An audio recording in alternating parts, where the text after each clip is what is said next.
So we're going to do Daniel 6. This is the last of the narratives. It kind of moves.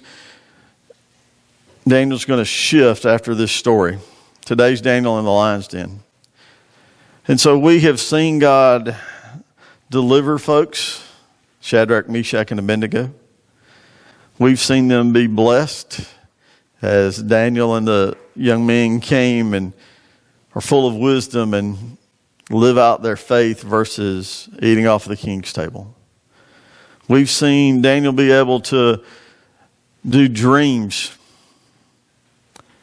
and interpret them when nobody else can. And so most of us understand this story. We've heard it. I will admit to you, when I was last week or so and I was prepping, starting to work into this week, how old did you think Daniel was when he went to the lion's den? Most of the time I always picture Daniel as a young man. Wrongly, because this is in chronological order. Now we're at Darius and the Medes and the Persians. Daniel is at least 70. Some folks put him at 80. Okay? So they're still in exile and all of this is happening. And so there's this overall arching theme that even when it is a struggle, we don't completely understand, God is in control. Whether we can see the forests for the trees or not. And I'll tell you right now that I'll tell you about my week and how I feel. And I'll admit I feel like I don't have as much energy as normal. It's been a long week. Emotionally, physically. We did Charge Conference. Actually did fairly well, but that was a big giant check mark on Tuesday night. But then just prior to Charge Conference, I received a phone call that one of our previous church members, her dad had died. They asked me to come do the funeral, and I did that Saturday in Greenwood. The crazy part of that is that the dad died from COVID. Her youngest sister had to have a cesarean about a week prior to her calling me. So the daughter, her sister has COVID. They had to take the cesarean, the baby via cesarean, because that's how bad the COVID is. When all this started, you're going, what? Tish was on a vent. Had to take the baby. The baby's doing well. Tish now is starting to make major improvements, but early in the week, we didn't know that. And then in the midst of that, we got a call from our hometown and place Simpsonville, and one of the guys that's very instrumental in my own life and my understanding and living out missions, Lane King, passed away. COVID. And Kay and I are sitting there looking at each other going, Kay's looking at me and she's going, why, John?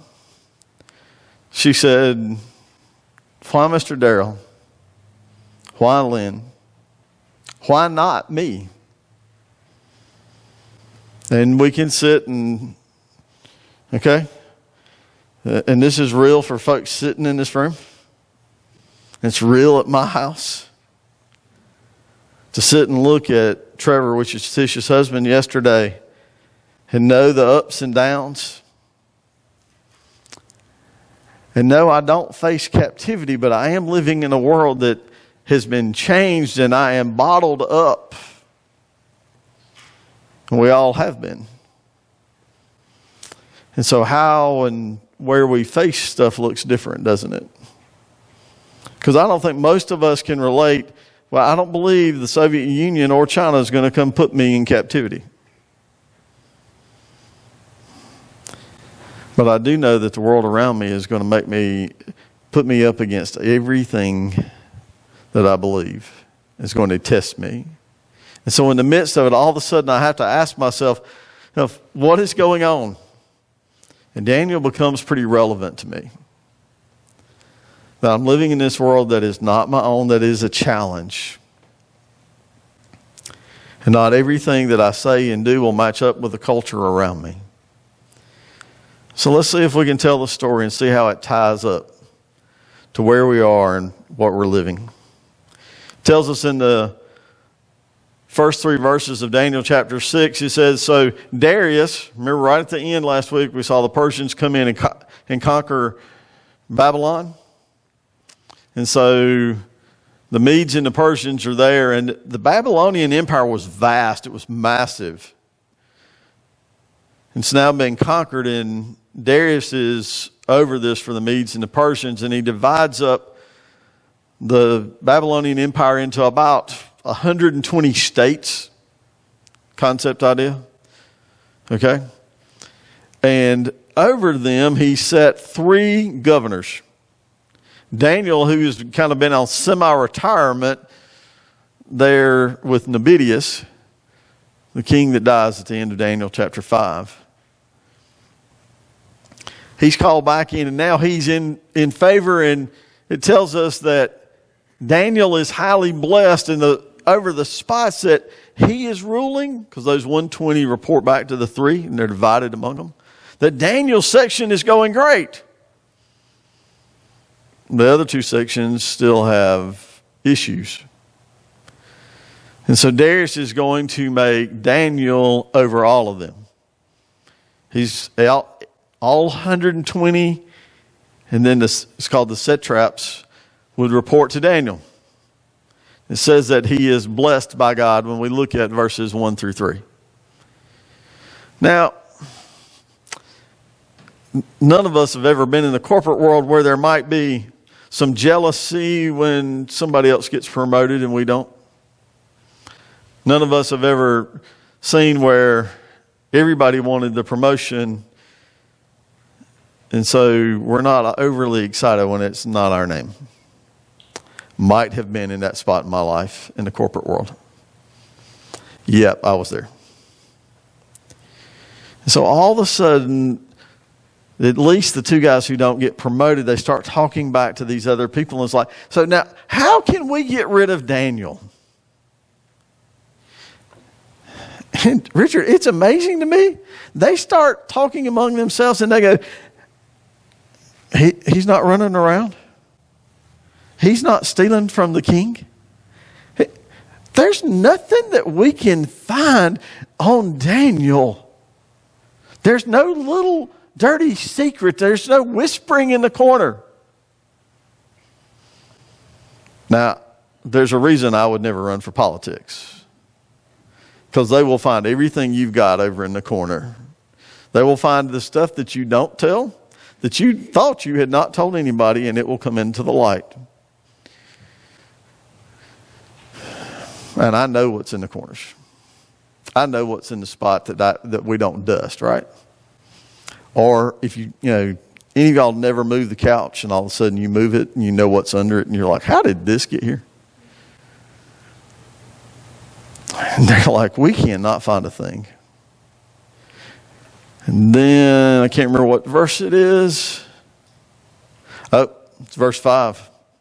It says the only chance we have is we have to find something about his faith, about his God versus our laws. The only way we're going to get him, the only way we're going to see him removed from us is if we pit his God against his career, against our laws.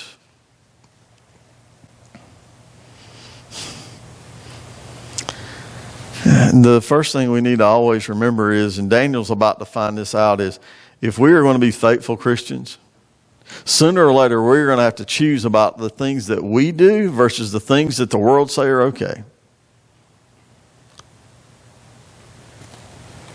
The satraps come in and they talk to King Darius, and they said, "Oh, King, will you make a rule that they have to pray to you over the next 30 days?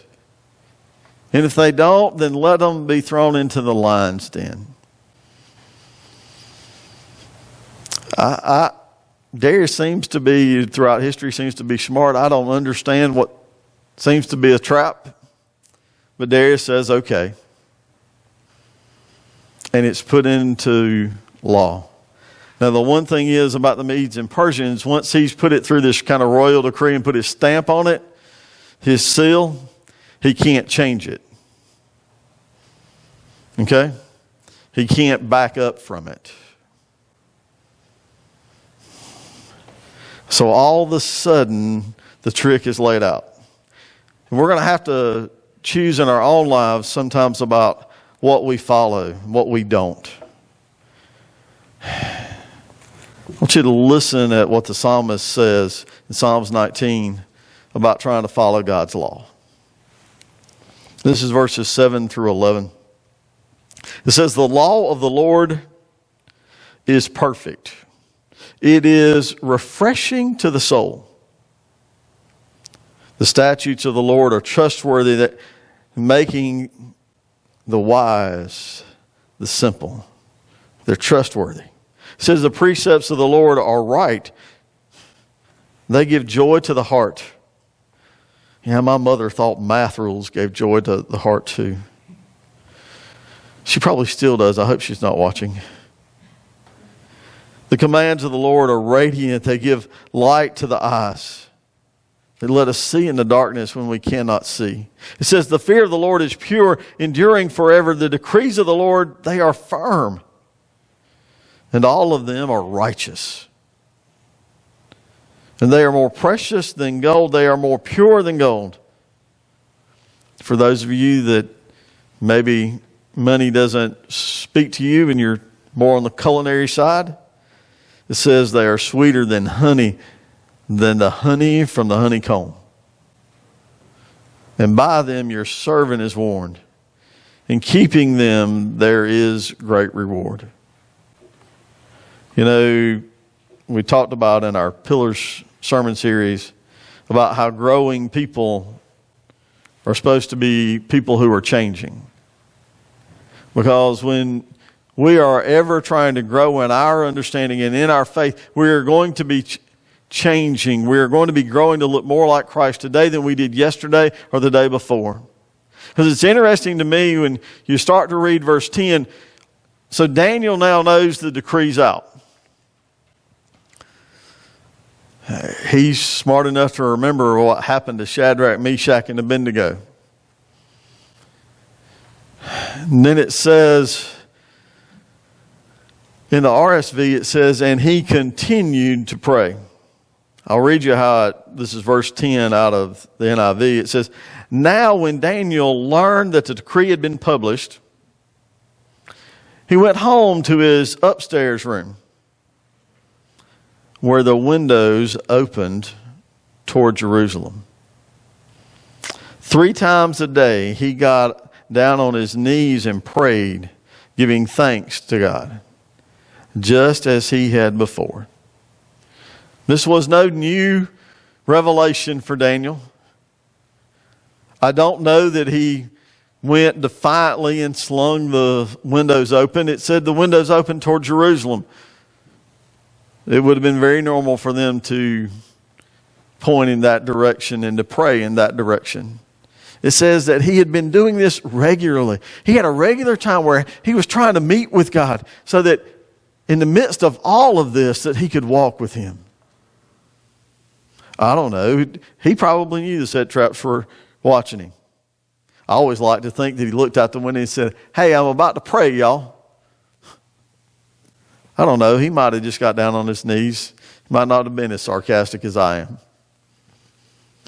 But he knew he was going to meet with God at that moment and in that place. He wasn't going to stop. He was at this point of, do I choose my God or I choose the culture in which I have? And I know what the decree is. It says that the lion's den awaits me.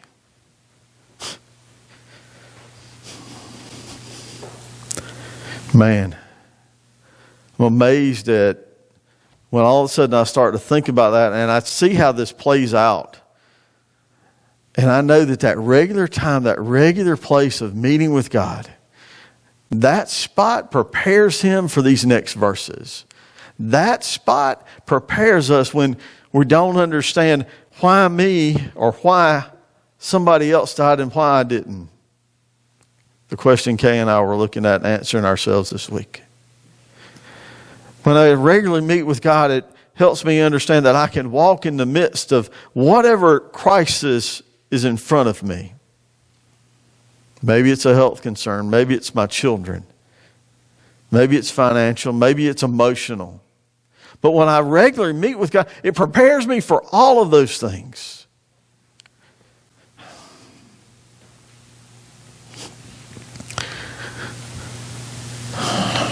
Friday morning, it's about 350 of us at the funeral. My good friend, who's the pastor at Somerville Baptist, Randy Harling, was helping with the service. He'd been Lynn's pastor for 17 years. We called Lynn Mr. Missions.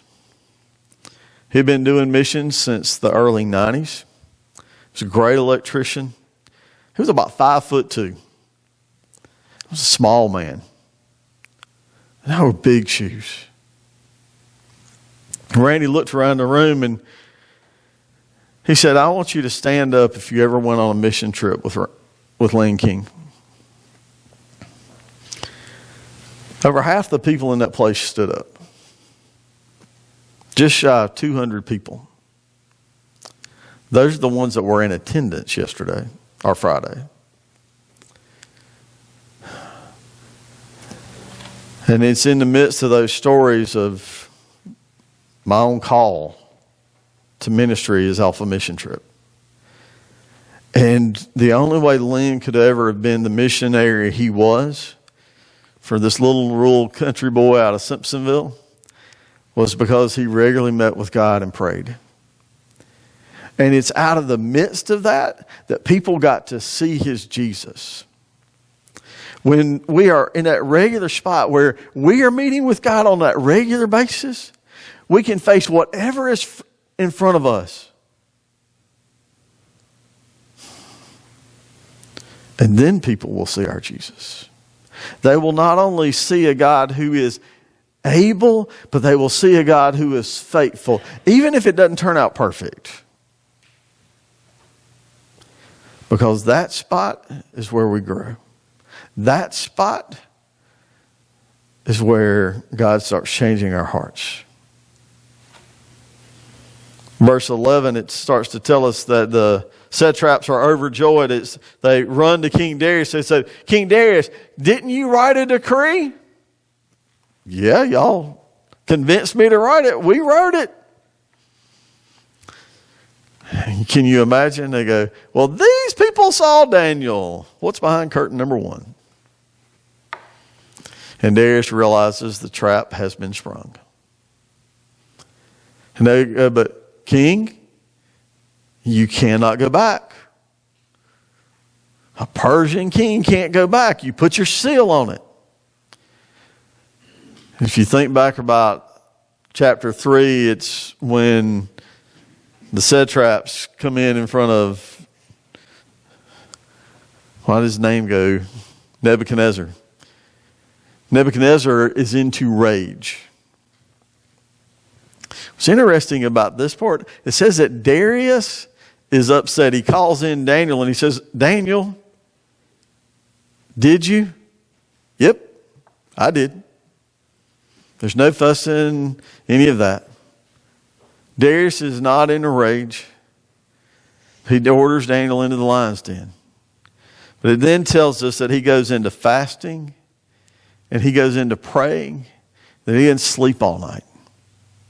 It's just the total opposite of Nebuchadnezzar. It's then at that moment, because Darius has seen how it's lived out. It tells us, it looks like, hold on, let's see if I can get over here. It looks like basically that Darius is up all night pacing. They go, King, can we bring you something? No. Daniel's in the lion's den. The people are looking at him and they're going, is he going to just wear that spot out in his bedroom?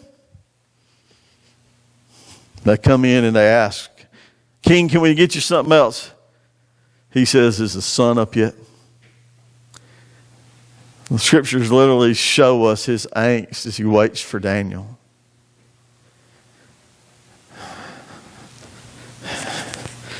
says in verse 19, it says, "And at the first light of dawn, the king got up and he hurried to the lion's den."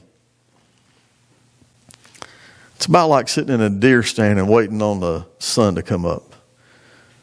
You know you can hear them moving in the woods in the darkness. You've been waiting for that moment to see what is out there.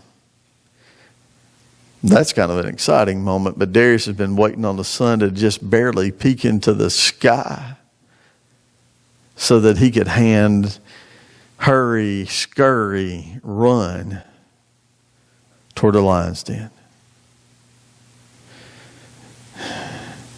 He cries out, he said, when he came near the den, he called to Daniel in an anguished voice, "Daniel, Daniel, servant of the living God, has your God, whom you serve continually, has he been able to rescue you from the lion's den?" If you remember a few weeks ago when Shadrach, Meshach, and Abednego faced the fiery furnace, they said, "We don't know if our God is going to, but our God is able to rescue." We do not know what lies ahead of us, whether this will be great or not, but our God is able. He says, "Is your God who's able, is he able to rescue you?" Daniel's response is, "May the king live forever." But yet all of a sudden he points to his God. He says, "My God sent angels and he shut the mouths of the lions and they've not hurt me." Somehow I now realize there's this old man sitting there leaning in with his staff, propped up on the rock, just chilling, just waiting on the sun to come up, knowing that his God was not only able, but he was, and was the deliverer. See, when we walk by faith continually, when we walk by faith, other people will see it. They'll see not only that we are faithful, because we are going to mess up, because we probably all, unlike Daniel, have some stuff over in the corner that we do not want anybody to see. Or we definitely don't want them to move our couch. We do not want them to look into our past and to know all of our stuff. But yet when we walk by faith and we meet our God, they will not only see that we are faithful, more importantly, they will see that God is faithful. They will see a God who is above all. Darius calls for the door to be opened and Daniel to come out. People say, well, they had already fed the lions. The next few verses tell us otherwise. The people who sprung the trap on Daniel are then fed to the lion's den. It literally tells us that they don't hit the floor before the lions do what lions do. Darius writes this, he says, "I issue a decree that in every part of the kingdom, people must fear and revere the God of Daniel. For he is the living God. He endures forever. His kingdom will not be destroyed. His dominion will never end.